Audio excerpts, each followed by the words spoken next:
Boa noite, igreja. Paz do Senhor. Todo mundo aqui, ó, dá boa noite pra gente. Boa noite, graça e paz.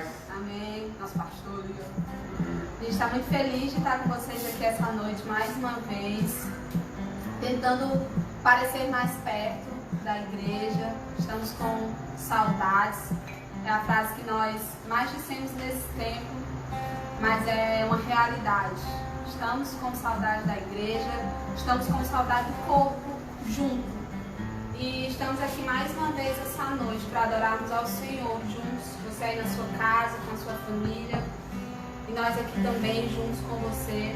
Então eu quero te convidar nesse momento a você levar a sua mente cativa ao Senhor, aquecer o seu coração, render o seu coração em adoração ao Senhor. Eu quero te convidar a orar conosco nessa noite. Noite de Santa Ceia, que nós vamos lembrar o sacrifício do Senhor, a sua graça que foi derramada sobre nós, a sua misericórdia que foi derramada sobre nós, que se renova todas as manhãs sobre as nossas vidas. Então quero te convidar agora a fechar os teus olhos. Nós vamos louvar junto com você e levantar o nome do Senhor, que é digno de ser adorado. Jesus, nós te glorificamos, amor. Te glorificamos porque mais uma vez nós estamos juntos para te louvar e para te render glória, independente das circunstâncias, a despeito de todas as situações. Nós estamos, cada um nas nossas casas, como corpo, como igreja, Jesus, mantendo a chama acesa, Pai, porque apesar de gostarmos de estarmos reunidos no templo, Jesus, o nosso maior intuito é continuar levantando e erguendo a bandeira do teu nome. Tu que és Rei, tu que és Senhor, tu que és soberano, Jesus. E mais uma vez nós nos encontramos aqui em comunhão, Jesus, para te bendizer, para te exaltar. Nós te pedimos, amado Espírito Santo, vem com graça sobre as nossas vidas, mais abundante nessa noite. Nos permite experimentar do teu perfume, da tua presença, de uma maneira ainda mais profunda, Jesus. Porque nós sabemos que tu já estás nesse lugar, você já estava aqui, você habita nesse lugar, nessa família, nessa casa. Mas nós te pedimos, se manifesta em nosso meio, Jesus. Como naquele lugar, Deus, naquele jantar onde haviam tantas pessoas que não te reconheciam, apesar da tua presença ali. Mas quando uma mulher resolveu quebrar o seu vaso, aquilo que ela tinha de mais precioso aos seus pés, você se manifestou, você falou sobre a sua amada noiva. E nós te pedimos, levanta a sua voz sobre a tua igreja nessa noite. Nós te exaltamos, te adoramos, Jesus. Ah, Deus, nós te bendizemos.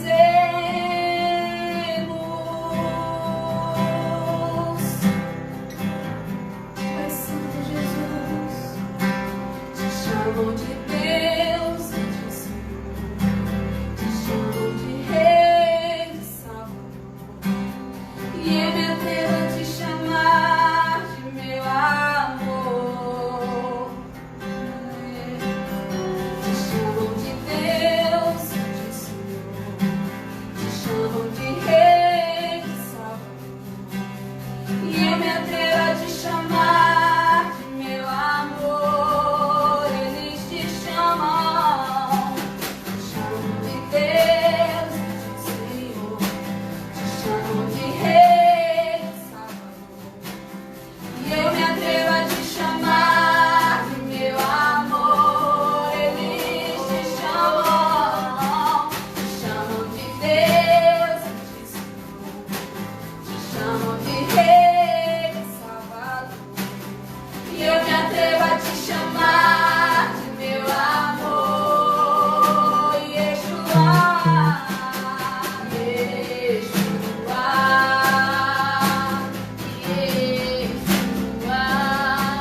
falar.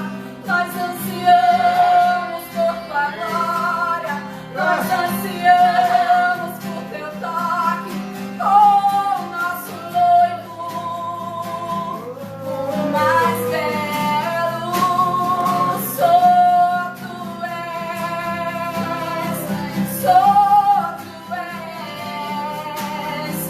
nunca se ouviu falar de um Deus tão grande, um Deus tão forte. Não há ninguém que se compare a ti, amado, amado, amado. O mais belo de milhares, o mais forte de milhares. O Senhor forte e poderoso nas batalhas. Ele nunca perdeu, ele nunca perdeu a guerra.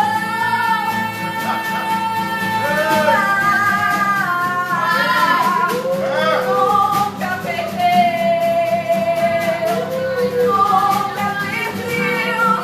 mesmo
gente, graça e paz.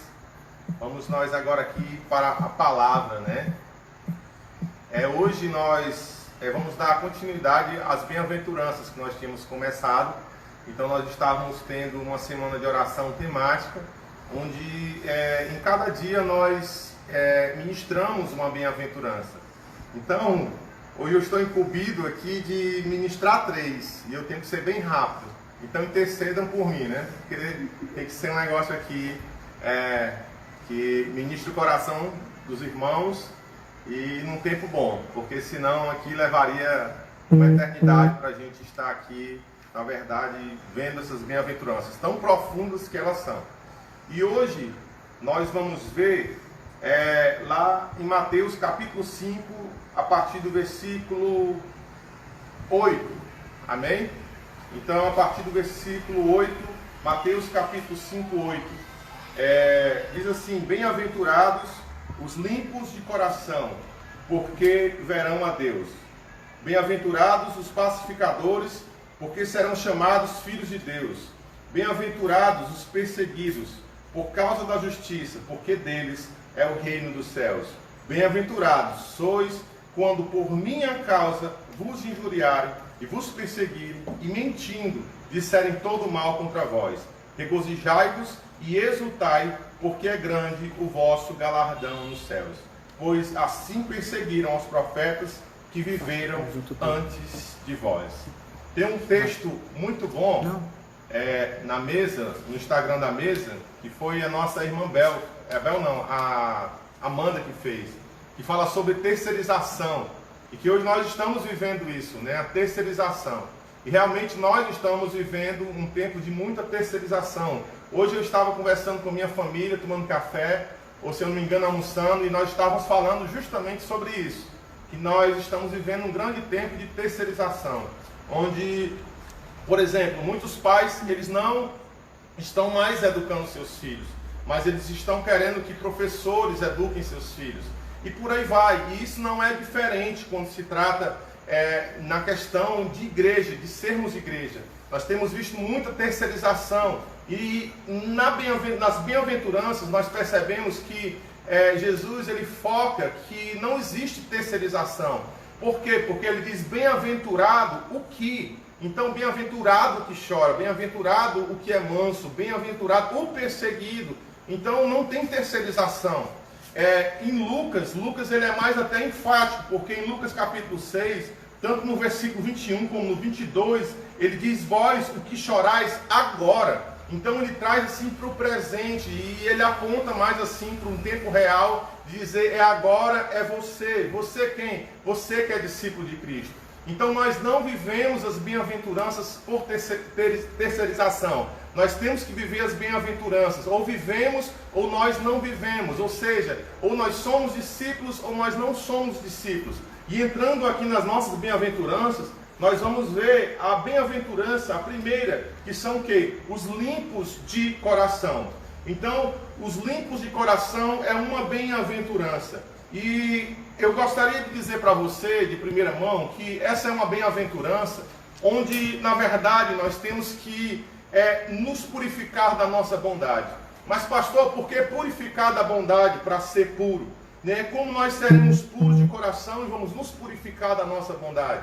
A Bíblia diz lá em Tito, no capítulo 1, no versículo 15, todas as coisas são puras para os puros, todavia, para os impuros e descrentes, nada é puro, porque tanto a mente como a consciência deles estão corrompidas. Ou seja, existe uma bondade que está corrompida, porque existe uma mente, um coração, uma alma que está corrompida. E a alma aqui, no caso, a consciência, ela está aqui como alma. Uma alma que está corrompida e que não sabe determinar o que tem que determinar o que é bom ou o que é ruim. Mas, no entanto, por estar corrompida, ela pode estar dizendo o que é bom, que algo é bom, quando na verdade esse algo não é bom, esse algo ele é ruim. Então, uma pessoa que não está em Deus, uma pessoa que na verdade não está em Cristo Jesus, ela pode não ter uma pureza, ela não vai ter uma pureza. Por quê? Porque a sua alma está corrompida. Ela pode estar vivendo e se deleitando de coisas, dizendo que essas coisas são boas, a sua vida é boa, o que ela está fazendo é o bem. Mas na verdade, por não saber nem o que é bom para Deus, como Deus vê a bondade e o que é bem, como ela não saber disso, ela pode estar vivendo uma total mentira diante de Deus. Ela olha e vive e diz é bom, e Deus diz não, é mal. Em Hebreus capítulo 9, no versículo 14, diz assim: muito mais o sangue de Cristo, que pelo Espírito Eterno a si mesmo se ofereceu sem mácula a Deus, purificará a nossa consciência de obras mortas. Para quê? Para servirmos ao Deus vivo. Então, nós em Cristo Jesus, os discípulos de Jesus, eles foram purificados por Jesus. Os puros, eles verão a Deus. Os limpos de coração, eles verão a Deus. Mas como viríamos a Deus se estávamos sujos de coração? Foi justamente por causa de Cristo Jesus, que purificou a nossa consciência, que perdoou os nossos pecados, que nos fez limpos, para agora aprendermos dele, para agora sabermos dele o que é bom e o que é bem. Então, nós temos que nos purificar da nossa bondade, porque é através de um conceito de bondade que nós vamos saber o que é ruim, o que é mal. Então, é preciso que venhamos nos purificar. E quando nós vamos para Cristo Jesus, Cristo, Ele nos purifica, Cristo nos limpa de conceitos errados que tínhamos, para agora sim sermos santos, para agora sim sermos puros, segundo o conceito do reino de Deus, segundo o conceito do rei, segundo a vontade de Deus. Em Hebreus capítulo 10, no versículo 19, a palavra também diz: tendo, pois, irmãos, intrepidez para entrar no Santo dos Santos, pelo sangue de Jesus, pelo novo e vivo caminho, que Ele nos consagrou pelo véu, isto é, pela sua carne. Agora sim nós podemos entrar na presença de Deus. Agora sim nós podemos estar na presença de Deus. Mas por causa de quem? Por causa de Cristo Jesus. Porque fomos purificados em Cristo Jesus e agora temos um coração limpo. Por causa do sacrifício de Cristo é que nós podemos estar na presença de Deus. Isso nos traz uma verdade tremenda. E qual é a verdade? A verdade de que nós, de que eu, você, nós não somos merecedores e nós não podemos, por mérito próprio, por entendimento de uma bondade nossa, estarmos diante de Deus. Ninguém chega diante de Deus por si. Estamos em Deus, vamos para Deus, vivemos nele, para Ele, mas vivemos porque Cristo foi esse caminho. Cristo abriu o caminho, Cristo é, na verdade, o caminho. E é claro, isso é um estado. Então, pureza de coração é um estado do nosso coração, que Cristo nos colocou. E que isso vai gerar o quê? Vai nos gerar condutas. Então, aquele que é puro de coração, que foi purificado, que está na presença de Deus, agora ele é convidado a ter uma alma transparente, a viver uma vida transparente. É por isso que em 1 João capítulo 1, no versículo 9, a palavra do Senhor diz: se confessarmos os nossos pecados, Ele é fiel e justo para nos perdoar os pecados e nos purificar de toda injustiça. Então os puros, eles não são perfeitos. Quem são os puros? Os puros são aqueles que estão se purificando. Aqueles que têm sim uma vida limpa em Cristo Jesus, porque Cristo limpou. Mas se por acaso cometer algum erro, se por acaso cometer pecados, ele tem sim a confiança na bondade de Deus, no sacrifício de Cristo, de voltar de novo para Cristo e mostrar para Cristo que a sua vida foi manchada e que ela pode ser purificada. Então não se fala de uma purificação perfeita, mas de uma transparência na alma. Eu e você, amados irmãos, nós somos chamados para vivermos uma transparência na alma, uma transparência. Nós não fomos chamados mais para viver em esconderijos, nós não fomos chamados agora para viver numa vida oculta, mas nós fomos convocados para termos o coração limpo e continuarmos com esse coração limpo, mantermos esse coração limpo. Então nós também vamos contribuir, e a nossa contribuição vai ser voltar para Deus e dizer: Deus, esse é o estado que eu estou, Deus, é assim como eu estou, eu quero ser limpo. E isso, mais uma vez, eu queria aqui fortalecer: você não pode terceirizar, você tem que ir, é você que tem que apresentar diante de Deus.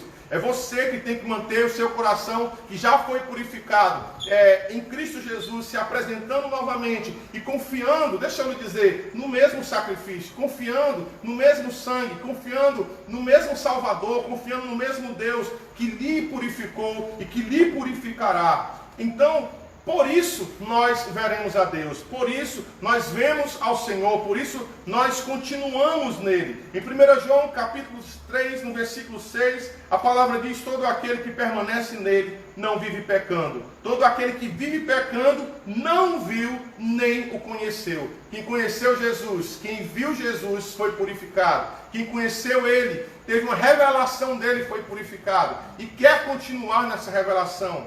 Então, nós percebemos que quando vemos Cristo Jesus, quando conhecemos Cristo Jesus, nós verdadeiramente sabemos quem Ele é. E confessamos o seu sacrifício. E nisso nós entendemos que agora nós temos que o quê? Que continuar dessa forma. Porque ouvimos e queremos continuar vendo Ele. Então, queridos, ter o coração puro é ter um coração que está, na verdade, caminhando e desejando a presença de Deus. Eu queria ler aqui para nos trazer uma luz, Salmos 24, que tem muito a ver com isso. Diz assim: ao Senhor pertence a terra e tudo o que nela se contém, o mundo e os que nela habitam. Fundou ele sobre os mares e sobre as correntes a estabeleceu. Quem subirá ao monte do Senhor? Quem há de permanecer no seu santo lugar? Aí a resposta: o que é limpo de mãos e puro de coração, que não entrega a sua alma à falsidade, nem jura dolosamente, este obterá do Senhor a bênção e a justiça do Deus da sua salvação. Tal geração dos que o buscam, dos que buscam a face do Deus de Jacó. Que coisa linda! Então nós vemos o salmista dizendo: Deus, ele fez a terra, mas Deus não fez só a terra. Deus escolheu um monte, nesse monte ele fez um templo, e ele escolheu para que o povo de Israel o adorasse nesse templo. E aí vem a grande pergunta: as pessoas comuns, aqueles que não são discípulos, aqueles que não são povo de Deus, eles estão na terra vivendo, mas quem subirá ao monte? Quem vai permanecer neste lugar? Então essa é a grande pergunta, e a resposta é: aqueles que têm as suas mãos limpas. E mãos aqui, eu vi um texto nesses dias no Instagram, não lembro quem escreveu, mas que dizia que mãos, elas eram a antena do coração. E aqui esse texto ele revela justamente isso. Mãos limpas, coração limpo. Mas isso ele está dizendo, é uma geração. Deus tem uma geração. Deus sempre levanta uma geração que se purifica porque ouviu, mas uma geração que se purifica porque ouviu e não quer ver só uma vez, não quer ter só uma experiência, mas quer ver sempre, quer ver a sua face, tem sede. E aí, deixa eu te dizer algo. Sabe quando é que nós conhecemos quando alguém ele tem um coração puro? Quando essa pessoa ela quer permanecer na presença de Deus, quando ela quer ter tempo diante de Deus, quando ela quer passar mais tempo diante de Deus, porque tanto ela quer se purificar para estar lá, como ela quer estando lá sendo purificada, mas ela não quer jamais perder a presença do Senhor, a face de Deus. Ela quer ver o Senhor. E nós somos o quê? Somos aqueles que são felizes. Os discípulos de Cristo são aqueles que são felizes. E por que eles são felizes? Eles são felizes porque viram a Cristo Jesus. Uma vez Filipe falou para Cristo: Jesus, mostra-nos o Pai. E ele falou: olha, há quanto tempo vocês estão comigo, vocês estão vivendo comigo e vocês me perguntam. Você me pergunta, Filipe, como você ainda me pergunta, é o que Jesus quis dizer: mostra-me o Pai. Vocês não viram o Pai ainda? Então, o que Jesus está querendo dizer é que quem o vê o Pai. Então, ver a Deus, querido, é uma revelação de Deus no íntimo do seu coração. E coisa linda, porque nós o vemos, nós vimos Jesus, nós somos aqueles que conheceram Jesus. É por isso que nas Escrituras vai falar: nós vimos e conhecemos. Tem alguns que viram e conheceram, e vendo, falando a respeito dos autores, nós vamos perceber o que eles estão querendo dizer. Sabe o que? Tem pessoas que viram, tem aqui na verdade ainda pessoas vivas que viram Jesus, mas outros não viram, mas mesmo não vendo, o conheceram e querem continuar o conhecendo. Então, igreja, nós somos esses, que nós somos felizes porque tivemos o nosso coração purificado. purificado pelo sacrifício de Cristo Jesus. Nós temos esse coração purificado e queremos permanecer com esse coração purificado, mas nós não podemos dizer: ei, irmão, purifica o teu coração por mim. Nós não podemos dizer: pastor, purifica o teu coração por mim. Não, eu tenho que purificar o meu coração. Ele me purificou, isso é um estado, mas eu tenho que permanecer nesse estado. Eu tenho que lutar por esse estado. Por quê? Porque eu quero continuar vendo Deus. Porque esse meu coração é um coração agora que nada sabe, para saber somente sobre Cristo Jesus. Um coração que na verdade deixa os conceitos de bondade e de maldade para ouvir de Deus o que é que Deus fala, o que é que Deus fala a respeito daquilo que é puro. E nisso nós caminhamos, buscando a sua palavra para purificar o nosso coração. E aqui vamos para quem? Para os pacificadores. Então, Mateus capítulo 5, no versículo 9, diz: bem-aventurados os pacificadores, porque serão chamados filhos de Deus. E uma vez eu ministrei na mesa e falando sobre isso, né? Não exatamente sobre isso, mas sobre a paz no nosso coração. E não tem como a gente falar sobre paz e não falar de guerra. Em Tiago, no capítulo 1, capítulo 4, versículo 1, diz: de onde procedem guerras e contendas que há entre vós? De onde? Senão dos prazeres que militam na vossa carne. Então Tiago, ele está aqui demonstrando para a igreja e revelando para a igreja: existe uma guerra, e essa guerra ela é dentro do seu coração. No versículo 2 ele vai falar sobre cobiçar e nada ter. No 3 ele vai falar dos prazeres, e no 4 ele vai falar da amizade do mundo, e que quem é amigo do mundo é inimigo de Deus. E aí nós vemos que existe uma guerra dentro do coração, e essa guerra é uma guerra para ter prazer, cobiçando as coisas que nos dão prazer, ou os momentos que nos dão prazer, ou pessoas que nos dão prazer. Mas essa guerra é uma guerra que é travada dentro de nós, dentro do nosso coração. Ainda que as tentações sejam exteriores, ou interiores na verdade, mas nós temos essa guerra profundamente dentro de nós. E são essas guerras que vão gerar guerras de poder, guerras políticas, guerras religiosas, guerras de ideologia, porque há um prazer nisso também. Mas além dessas guerras, nós vamos ver que existe guerra contra Deus. Romanos 5,10. Porque se nós, quando inimigos, fomos reconciliados com Deus, mediante a morte do seu Filho, muito mais estando já reconciliados, seremos salvos pela sua vida. Ou seja, nós éramos quem? Pessoas que estavam em guerras com Deus, pessoas que eram inimigas de Deus. Guerra contra Cristo, Filipenses 3,18, pois muitos entre nós, dos quais repetidas vezes eu vos dizia que agora vos digo, até chorando, que são inimigos da cruz de Cristo. Então, existem e existiam, e nós éramos, na verdade, inimigos de Deus.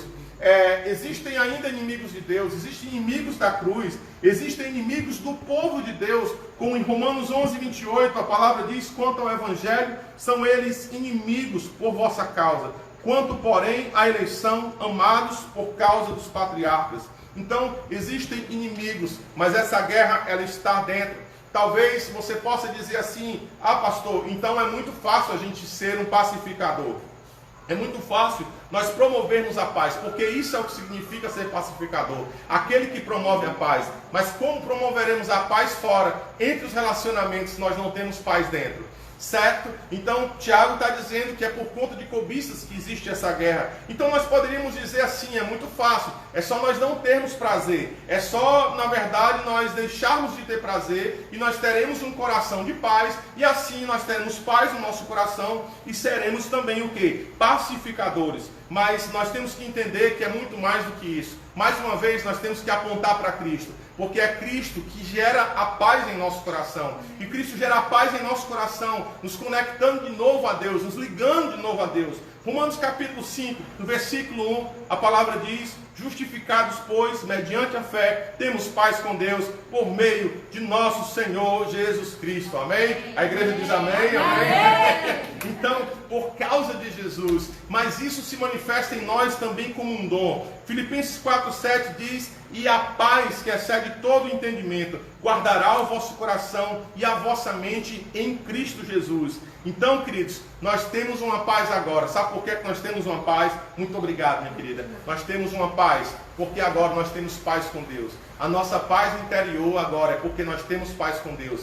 e agora as guerras elas vão cessando. Nós não somos mais inimigos de Deus, nós não somos mais inimigos da cruz, nós não somos mais inimigos do povo de Deus, e é algo que Paulo quer explicar, e ele explica no livro de Efésios, que a barreira, a parede da inimizade, ela foi derrubada. E agora nós também não somos mais inimigos do bem. Então nós deixamos de ser inimigo, porque Cristo venceu essa guerra mediante o sacrifício de Cristo Jesus. E como isso se manifesta em nós? Isso se manifesta em nós através de um dom também. A paz também é um dom dentro de nós. E por isso Paulo fala em Filipenses 4:7, e a paz que excede todo entendimento guardará o vosso coração e a vossa mente em Cristo Jesus. Nós temos uma paz dentro de nós, um estado de alma de paz, que muitas das vezes nós não vamos conseguir explicar, nós não vamos conseguir decifrar, mas nós temos e vivemos, e nós na verdade fluímos dessa paz, porque foi Cristo que deu para o seu povo. Então muitas das vezes nós não vamos ter nem consciência, e não é estar alienado, mas nós vamos ter uma paz, porque temos a confiança de que agora estamos ligados a Deus e que somos dele. Então, amados, falar de ser pacificador, de ser um promotor da paz, é dizer que nós, eu e você, igreja de Deus, povo de Deus, nós iremos promover essa paz, mas porque agora nós estamos no colo de Deus, porque agora nós temos um Pai, porque agora nós confiamos nesse Pai, porque que coisa linda, que coisa maravilhosa. Porque agora nós temos a certeza que estamos sendo cuidados dele. Então a guerra do prazer é vencida quando nós temos prazer de sermos amigos de Deus. Então, queridos, de sermos amigos de Deus. Então é preciso que nós venhamos entender isso. Pastor, eu quero vencer a guerra, essa guerra dentro de mim, guerra dos prazeres. Muitas das vezes eu não estou fluindo na igreja, eu não estou fluindo nos relacionamentos, liberando daquilo que Cristo Jesus me deu. Sabe por quê, querido? É porque você está vivendo pouco amizade com o Senhor. Amém. É porque você está pouco se vendo no colo de Deus, não confiando que Deus, Ele cuida de você, Ele está cuidando de você, Ele cuida do seu povo. Então é necessário que nós, igreja do Senhor, venhamos viver essa bem-aventurança, essa felicidade de confiar em Deus, e de confiar em Deus dizendo, eu posso ter prazer, mas eu também posso não ter prazer, quando esse prazer é um prazer que não traz alegria para o meu Deus. Eu quero ser alegre quando o meu Deus é alegre com a minha vida. Quem confia na presença do Pai é o Filho. São os filhos, é o Filho que confia na presença do Pai. Desde pequeno nós aprendemos isso, nós vivemos isso. E talvez alguns infelizmente não tenham vivido essa experiência. Mas eu quero dizer para você que é tempo de você entender isso. É tempo de você viver isso, que você tem um pai agora que cuida de ti, um pai agora que talvez você não teve esse pai na sua infância, para ele chegar em casa e você ter a certeza de que tem proteção, de que tem carinho, de que tem palavra, de que tem aconchego. Talvez você não tenha vivido isso, mas agora você tem, e isso é real, e nós confiamos nesse pai, e confiamos no filho mais velho, o primogênito, que deu esse exemplo e que viveu isso. Jesus em João capítulo 16, no versículo 32, ele diz, eis que vem a hora, e já é chegada em que sereis dispersos,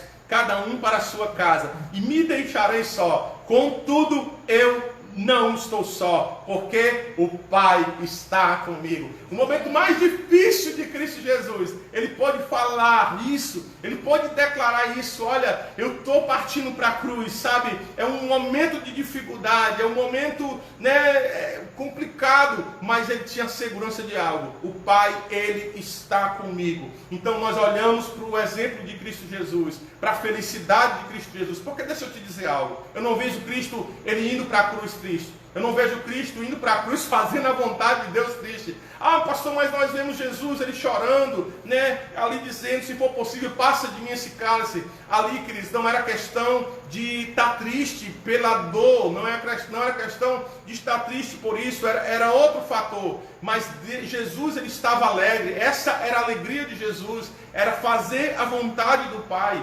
Então, amados, nós temos confiança, porque olhamos para Cristo e vemos em Cristo esse que teve confiança, esse que viveu algo terrível, mas que mesmo assim não voltou atrás. Então que você possa, em nome de Jesus, ser um pacificador, ter paz no seu coração, e assim ser esse que promove a paz, porque tem confiança. Um promotor da paz. Amém? Jesus, ele não escolheu espada, ele escolheu cruz. E a pergunta é, o que é que nós estamos escolhendo? Então Deus está nos chamando para escolher cruz, não escolher espada. Quando as pessoas olham para você, o que as pessoas veem? As pessoas veem alguém com espada ou alguém que está carregando a cruz. Quando você chega no ambiente, as pessoas sentem paz com a sua entrada. As pessoas sentem paz quando você está ali, com a palavra que sai da sua boca, com a maneira como você age. Ou quando você chega em um lugar, as pessoas ficam nervosas, as pessoas ficam inseguras.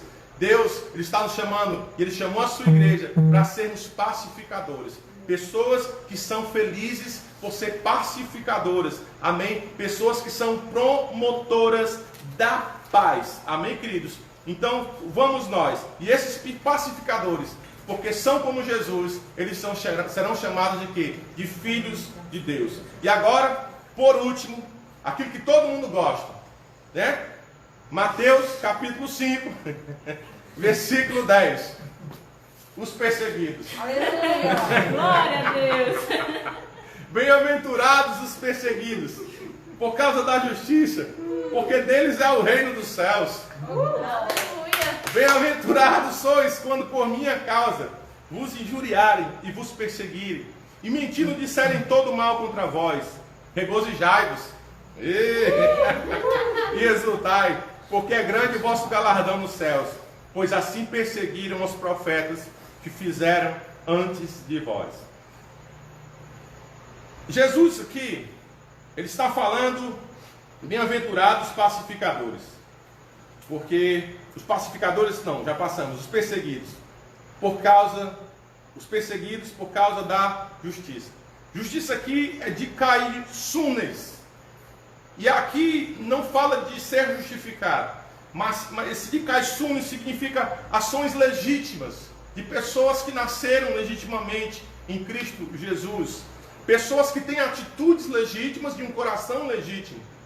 Então, e o que seria essa justiça? Essa justiça é a justiça de fazer, das atitudes, do caminhar, da maneira de quê? De viver. Se nós formos observar o contexto de Mateus 5 e de Lucas capítulo 6, que é onde estão as bem-aventuranças, é o mesmo contexto. O que é que Jesus está fazendo? Jesus está curando as pessoas. Jesus está pregando o Evangelho. Jesus está libertando pessoas de espíritos imundos. Jesus estava praticando essa justiça. E Jesus, ele estava tendo esses atos ali com aquelas pessoas. Jesus estava abençoando aquelas pessoas, pessoas que estavam chorando, pessoas que estavam oprimidas. Jesus estava fazendo tudo isso. E Jesus estava operando essa justiça. Mas nós vemos, tanto em Mateus como em Lucas, Jesus chamando para perto os discípulos. Porque, se nós formos observar, lá em Lucas, no capítulo 6, no versículo 19, chega ao ponto das pessoas quererem tocar Jesus, porque dele sai poder. E eu fico pensando, sabe o quê?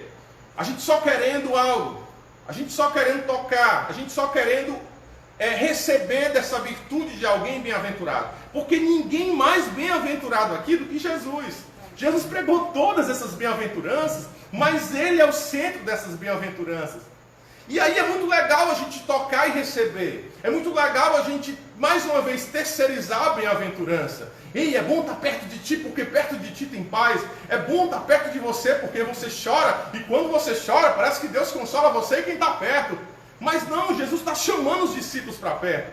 Jesus está chamando os discípulos e ele está dizendo aqui para os discípulos que não é só uma questão de querer tocar e receber, mas é uma questão de fluir. Jesus quer que os discípulos fluam, assim como ele fluiu nessas bem-aventuranças. E isso é maravilhoso, porque mais uma vez nós vamos, não terceirize a intimidade com Deus, não terceirize a bem-aventurança. É para você, igreja, é para mim, o Gleide, Samaria, o João, o Pedro, cada um da igreja, viver as bem-aventuranças. Então, nós somos aqueles que somos chamados para cumprir com essa justiça. E em Mateus nós percebemos mais ainda que justiça são esses atos. Em Mateus capítulo 3, no versículo 15, Jesus disse que era necessário cumprir toda a justiça, quando ele foi com João Batista ser batizado, e João Batista quis resistir. Em Mateus capítulo 6, versículo 1, o Senhor Jesus diz: guardai-vos de exercer a vossa justiça diante dos homens. falando a respeito do jejum, da oração, falando a respeito das esmolas. Em Mateus 5,20, nós vemos: porque vos digo que se a vossa justiça não exceder muito que a dos fariseus. Então, a maneira de vida, eles conheciam as Escrituras. Em Mateus capítulo 23, Jesus diz: façam tudo o que eles dizem, mas a conduta deles era errada. E em Mateus 21:32, na parte A, diz: porque João veio a nós, a vós outros, no caminho da justiça, e não credes. Então, os escribas não creram, os fariseus também não creram. Então, nós vemos claramente que essa justiça é uma justiça de conduta, uma justiça que flui da vida de um justificado, uma bem-aventurança. Ou seja, Jesus aqui ele está fechando, Jesus aqui ele está concluindo o pensamento dele. Ou seja, ele está dizendo: os que são humildes, os que choram, os mansos, os que têm fome e sede de justiça, os misericordiosos, livres de coração, os pacificadores, tudo isso se resume em ser justo, em viver uma vida de quê? Uma vida de justiça. Só que aí vem: nós seremos perseguidos por essa maneira de viver. Quem quer viver justamente vai ser perseguido. Quem quer viver segundo as Escrituras, isso não é uma opção. Quem é discípulo de Jesus vai ser perseguido. Seremos perseguidos. Nós sabemos que hoje é uma perseguição muito disfarçada, muito sutil ainda no nosso país, mas ela existe. E essa perseguição, ela existe e ela pode aumentar, e biblicamente nós podemos dizer que ela vai aumentar. Mas por quê? Porque esse mundo ele nos expulsa. Em vez de sermos reconhecidos como os filhos de Deus, também nós temos que entender que agora nós vemos o que? Uma perseguição, uma expulsão. Só que eles podem pensar que estão nos expulsando da terra, ou expulsando de emprego, ou expulsando de lugares, e que nós ficaremos sem lugar. E Jesus disse que não. Bem-aventurados os perseguidos por causa da justiça, porque deles é o reino dos céus. Enquanto nós estamos expulsando, nós não estamos ficando à toa, nós não estamos ficando perseguidos, nós temos um lugar. Isso é motivo de nos alegrarmos, porque nós não vamos ficar sem pátria. Nós não vamos dizer: eu não tenho mais casa, eu não tenho mais família, me tiraram do emprego, me tiraram daquele lugar. Não, me tiraram, mas eu sei qual é a minha pátria, eu sei qual é o meu lugar. O meu lugar é o reino do céu. A minha justiça veio do céu e é para o céu, né? Para esse estado de vida que eu vou viver plenamente. E aí ele linka, Jesus linka isso a quem? Eu vou aqui pular, certo? Ele diz: bem-aventurados sois vós, quando por minha causa vos injuriarem e vos perseguirem, e mentindo disserem todo mal contra vós. Regozijai-vos e exultai, porque é grande o vosso galardão nos céus, pois assim perseguiram aos profetas que viveram antes de nós. Que coisa linda, que coisa maravilhosa. Em Jeremias capítulo 1, versículo 8, um exemplo aqui de um profeta, o Senhor disse para ele: não temas diante deles, porque eu sou contigo para te livrar, diz o Senhor. O Senhor chama Jeremias, e é lindo porque o Senhor chama Jeremias não através de uma experiência. Jeremias diz só que veio a mim a palavra do Senhor. Nós vemos que Jeremias recebe uma palavra, e o Senhor lhe diz que conhece Jeremias, né? Viu ele sendo formado no ventre da mãe dele, conhecia ele antes dele ser formado no ventre, e que tinha chamado ele antes dele sair da madre e constituir Jeremias para ser profeta das nações. Jeremias ele começa a falar da sua retórica: eu sou como menina, não sei falar bem, mas o Senhor ele começa a consolar Jeremias, dizendo que vai estar com Jeremias. Parece que Jeremias estava com medo de pregar. Parece que Jeremias estava assim: olha, eu não sei falar bem, eu não tenho uma retórica boa, sabe? Mas na verdade, quando nós lemos Jeremias capítulo 1, versículo 8, nós vemos que o maior medo de Jeremias não era o falar bem ou não falar bem, eram as pessoas que iriam contra a palavra de Deus. E quer que eu lhe diga algo? Isso foi uma marca do ministério de Jeremias. Jeremias foi perseguido, não foi por um tempo, foi a vida toda. E aí, queridos, nós somos bem-aventurados não por causa da dor ou por causa da perseguição em si, mas nós queremos aqui dizer que os profetas, eles tinham valores, eles tinham princípios, eles tinham mensagem de Deus, e nós somos felizes porque entregamos essa mensagem. Amém. Nós somos felizes porque vivemos essa mensagem, ainda que perseguidos, ainda que expulsos de lugares, nós vivemos felizes. Por quê? Porque cumprimos com a vontade do Senhor, e essa é a nossa alegria. Ou seja, mesmo perseguido, perseguidos, nós continuamos felizes, nós continuamos alegres, porque a vida de Cristo Jesus em nós está sendo vivida, porque a palavra que Ele nos deu não está sendo corrompida, está sendo pregada, ela está sendo vivida, e essa é a alegria do discípulo, essa é a alegria do Filho de Deus, e nós somos esses, queridos, que somos chamados em Cristo Jesus para vivermos a justiça, todas as bem-aventuranças, ainda que nos rejeitem, ainda que nos expulsem, sabe? Ainda que nós venhamos entender que vamos perder amigos. Quem de nós não confessou a Cristo Jesus, não entregou a sua vida para Cristo e infelizmente ou felizmente teve que romper com relacionamentos? Muitos de nós já vivemos isso. E vivemos por quê? Porque agora a nossa vida é dele, a nossa justiça é dele, a nossa maneira de viver é dele e é para ele. Os nossos valores são os seus valores, os nossos princípios são o quê? São os seus princípios. E, claro, Jesus, quando ele diz por minha causa, ele também diz por causa da justiça, mas quando ele diz por minha causa, ele está apontando e dizendo, eu vou viver como os profetas, eu vivo como os profetas viveram essa vida difícil, e eu convido a você, né, aos discípulos, a viverem assim também. E quando nós olhamos as Escrituras ou a história dos discípulos, nós vamos ver que foi exatamente o que aconteceu. Então, amados, não fique triste porque você está sendo perseguido. Não fique triste por ter uma vida justa. Não fique triste por viver a vida de Deus, né? Isso não é motivo de tristeza. Nós precisamos de uma metanoia, nós precisamos de uma mudança de mente. Eu sei que isso dura, porque dura um tempo para nós nos acostumarmos. Porque nós viemos de uma vida que estava centrada realmente nos prazeres. Hoje é sábado, né? E nem tudo está liberado, mas quando estava liberado, muitos de nós não estaríamos aqui louvando o Senhor, vocês não estariam aí ouvindo a palavra, mas estaríamos procurando os nossos deleites, os nossos prazeres. Mas hoje não, nós estamos em Cristo Jesus e alguém nos aponta por isso, e a família aponta por isso, muitos apontam por isso e dizem que isso não é vida, mas nós sabemos o prazer que temos, o prazer de ter Cristo Jesus, de caminhar por causa dele, de viver por ele, de estar nele, amém? Então, o que é felicidade, queridos? Felicidade, na verdade, não é um bem-estar, sabe? Felicidade é fazer a vontade do Pai. Felicidade não é humor, felicidade não é rir. E quer que eu lhe diga uma coisa? Eu ia ficar muito triste se Jesus dissesse, Gleidson, eu te chamei para rir comigo.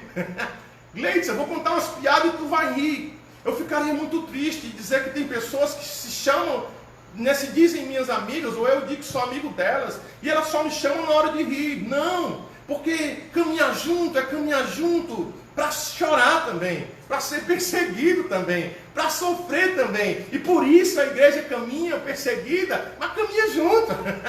Por isso que nós caminhamos junto com Ele, e Ele caminha junto conosco. Amém, queridos? Isso significa que existe realmente o quê? É uma parceria, sabe? Existe um caminhar de um lado, ou seja, nós estamos com Cristo, caminhando o caminho de Cristo, Ele está conosco, Ele não nos deixou. Então, somos felizes, porque em meio a essa perseguição, Ele está conosco, em meio às lutas, em meio a pessoas apontarem o dedo contra as nossas vidas, sofremos calúnias, injustiças, tantas coisas que foram aqui faladas na palavra. Em meio a tudo isso, nós estamos felizes, estamos alegres, porque podemos não ver visualmente, mas temos uma visão íntima dentro de nós, que Cristo está conosco. E é por isso que os discípulos, quando eles sofriam, eles se regozijavam, eles celebravam, porque eles tinham certeza de uma coisa, que eles tinham pregado a palavra na íntegra, porque eles estavam vivendo a vontade de Deus, e por isso eles estavam sendo perseguidos, igual a Jesus, igual aos profetas.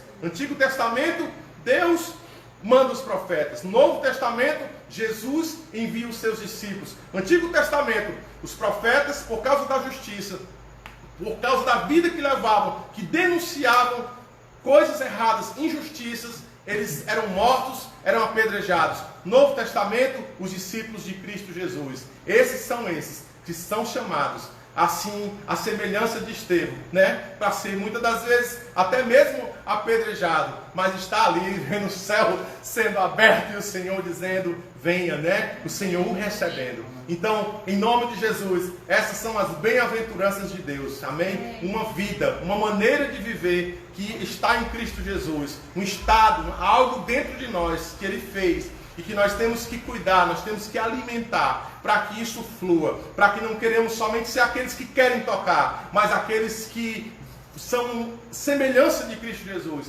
aqueles que vão poder ser tocados. Pode tocar, pode chegar perto, pode me ouvir, porque quando eu abrir a boca, você vai ouvir Jesus. Quando eu, na verdade, chorar, você vai ver Jesus chorando. Venha para perto de mim, porque eu sou manso igual a Jesus. E quando você vê a minha mansidão, você vai ver Cristo Jesus. Amém, queridos? Amém. Então, hoje nós vamos ceiar. Queria chamar aqui nosso querido, vai ser uma ceia hoje, preto no branco.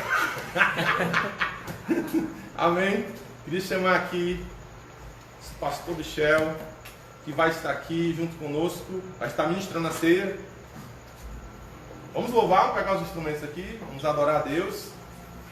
Que maravilha!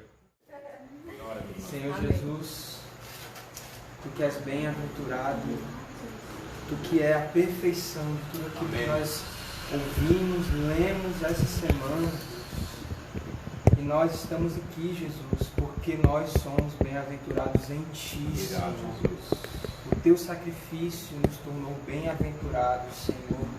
E nós cremos, Senhor Jesus, que todas essas coisas que foram faladas, não só hoje, mas todos os dias dessa semana, só são possíveis por causa da Tua graça, Senhor. Nós podemos, Senhor, viver a justiça por causa da Tua graça, a misericórdia por causa da Tua graça, Senhor. Amém. Nós podemos ser perseguidos, Senhor, mas mesmo assim ser encaminhados ao Teu caminho por causa da Tua graça, Senhor.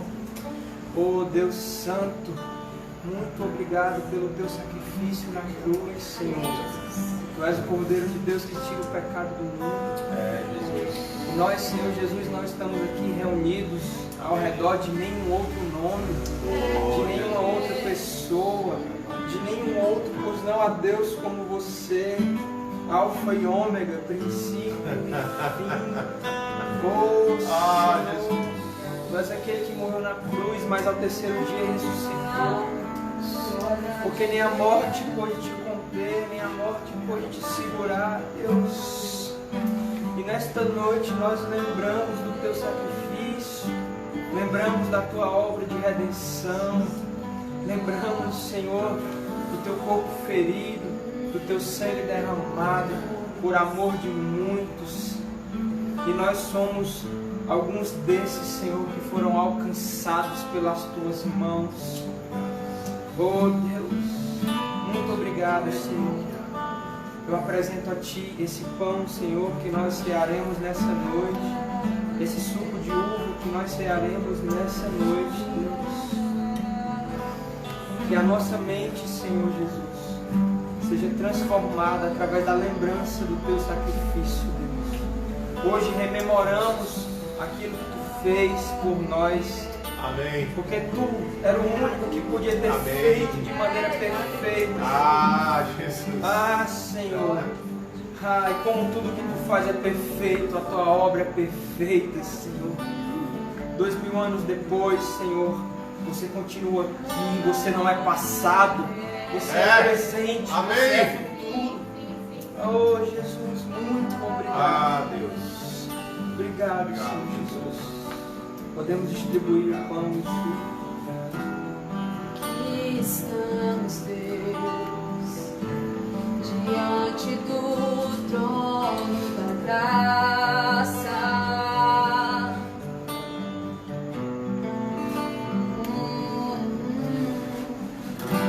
Aqui estamos, Deus, perante Tua misericórdia.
eu recebi do Senhor o que também vos entreguei.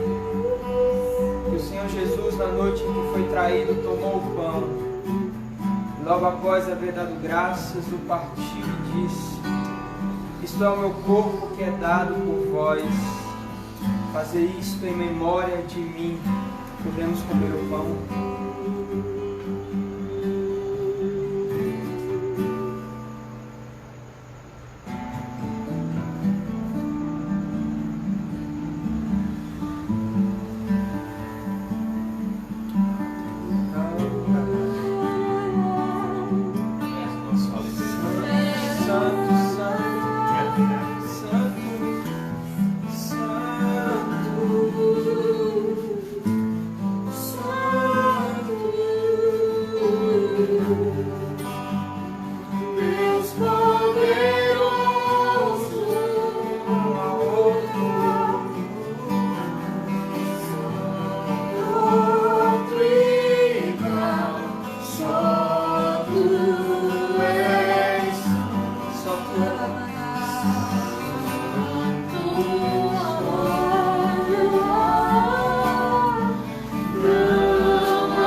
Depois de comer, ele tomou o cálice e declarou: este cálice é a nova aliança no meu sangue. Fazer isso todas as vezes que o beberes, em memória de mim. Obrigado. Portanto, todas as vezes que comerdes deste pão e beberdes desse cálice, proclamais a morte do Senhor até que ele venha. Podemos beber do cálice.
Teu altar.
as décadas, os séculos. Os teus filhos continuam reunidos ao redor do mesmo nome, Senhor. Ao redor da mesma palavra, do mesmo sacrifício.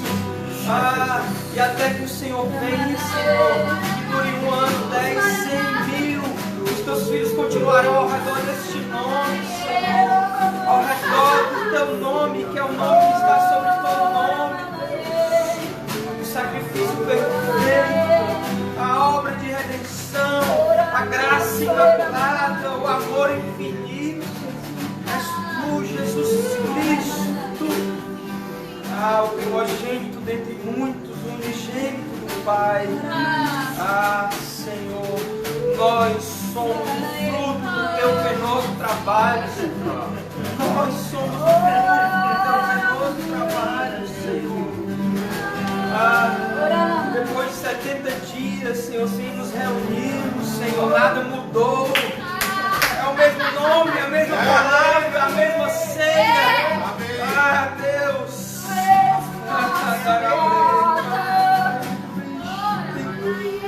Assim será até que o Senhor venha para abraçar e comer. Muito obrigado, Senhor.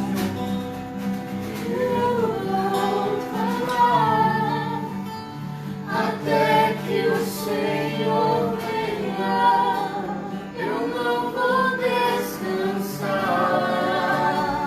Até que o Senhor venha, eu vou gastar a minha vida diante do teu altar, diante do teu altar.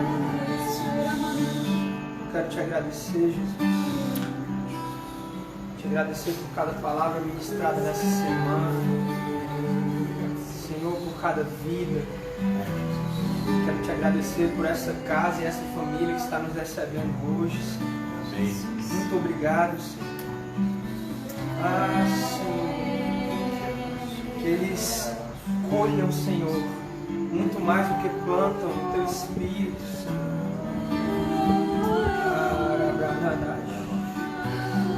Muito obrigado, Senhor Jesus, por essa palavra ministrada nesta noite. E acima de todas as coisas, muito obrigado por vocês. Muito obrigado, Senhor, por nós podermos sentar na tua mesa e comer o teu pão. Tu é o nosso alimento, a nossa vida, a nossa luz, o nosso caminho, a nossa verdade. Deus, e esse tempo, Senhor, não mudou as nossas motivações, Senhor. Continua sendo o nome de Jesus. Você é suficiente. Muito obrigado pela vida dos meus irmãos que estão aqui, mas também daqueles que estão em casa, Senhor. Amém. Preserva os seus corações, as suas mentes, Senhor. Preserva os seus sentimentos, Senhor. Que muita ansiedade tem se levantado, mas eu te peço que teu Espírito, Senhor Jesus, abrace cada irmão, cada casa. Amém. Que teu Espírito acalme cada sentimento. Bem-aventurados